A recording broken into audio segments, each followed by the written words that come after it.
পৌঁছাতে শয়তানের ওয়াসওয়াসা থেকে পানাহ চেয়ে নি। সবাই পড়েন আউযু বিল্লাহি মিনাশ শাইতানির রাজীম বিসমিল্লাহির রাহমানির রাহিম। বিতাড়িত মরদুদ শয়তানের ওয়াসওয়াসা থেকে পানাহ চাই পরম করুণাময় আল্লাহ রাব্বুল আলামিনের নামে শুরু করছি। ইয়া আইয়ুহাল্লাযীনা আমানু দুখুলু ফিস-সিলমি কাফা ওয়া লা তাত্তাবি'উ খুতুওয়াতিশ শাইতান ইন্নাহু লাকুম আদুউম মুবিন। فإن زللتم من بعد ما جاءتكم البينات فاعلموا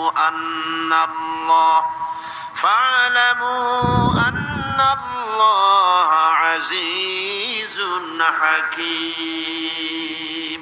صدق الله العظيم। সূরা আল বাকারা দ্বিতীয় পারা 208 এবং 209 নম্বর আয়াত আপনাদের সামনে তেলাওয়াত করা হলো। আমি চেষ্টা করব এই আয়াতে কারিমার আলোকে কিছু কথা আপনাদের সামনে পেশ করার জন্য। আল্লাহ পাক বলছেন ইয়া আইয়ুহাল্লাযীনা আমানু, হে বিশ্বাসীরা, তোমরা যারা ঈমান এনেছো, আমার উপরে বিশ্বাস স্থাপন করেছো, শোনো। উদখুলু ফিস-সিলমি কাফা, সিলমের ভিতরে পরিপূর্ণরূপে প্রবেশ করো। ওয়ালা তাত্তাবিউ খুতুওয়াতিশ শাইতান, আর শয়তানের পদাঙ্ক অনুসরণ করো না। ইন্নাহু লাকুম আদুউম মুবিন, নিঃসন্দেহে শয়তান তোমাদের প্রকাশ্য দুশমন।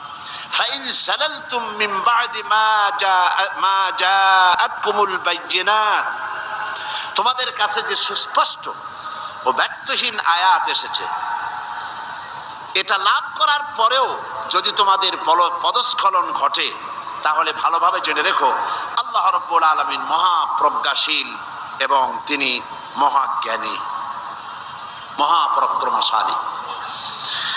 এই হচ্ছে আয়াতে কারিমার